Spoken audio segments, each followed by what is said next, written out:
The chef drove easily in the dark, anticipating the turns with pleasure, having been in the woods often enough to know the road by heart. The playlist he'd made of his personal favorites was a mix of Italian pop music with interludes of a folksy mandolin. The feel was upbeat. He drove a well-kept silver van with the company name in red lettering on the side and plenty of room in the back.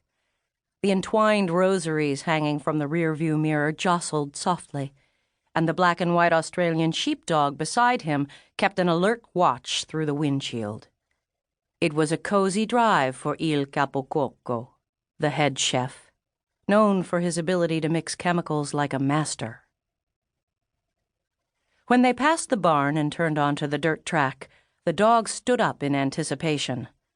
When the chef got out and unlocked the gate, the dog followed and then jumped back into the front seat to wait. The chef paused to appreciate the stars. It was silent, except for the idling engine. Exhaust fumes spoiled the scent of juniper.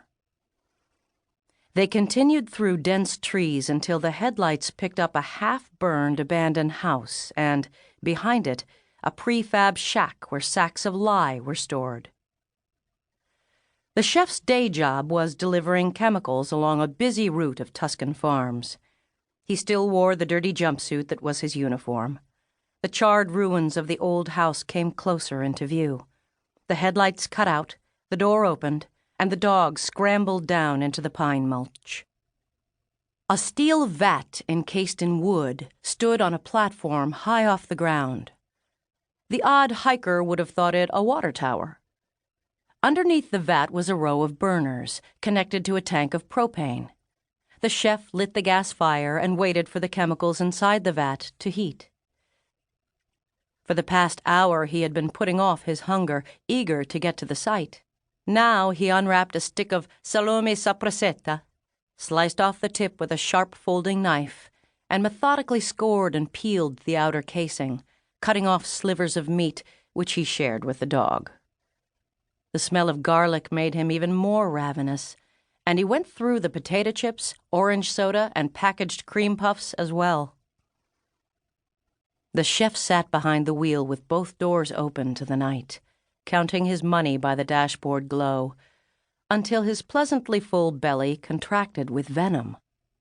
Once again, the pezzo de merda who delivered his pay had skimmed 10% off the top, and there was nothing he could do about it. They must consider him an idiot, he thought with rage, and threw the empty soda bottle into the bush. The dog's tail went up, and he continued to bark at nothing, while the chef stalked around the back of the van and lugged out a large plastic bin. This time it was the body of a woman, and it was light. Facile. Easy.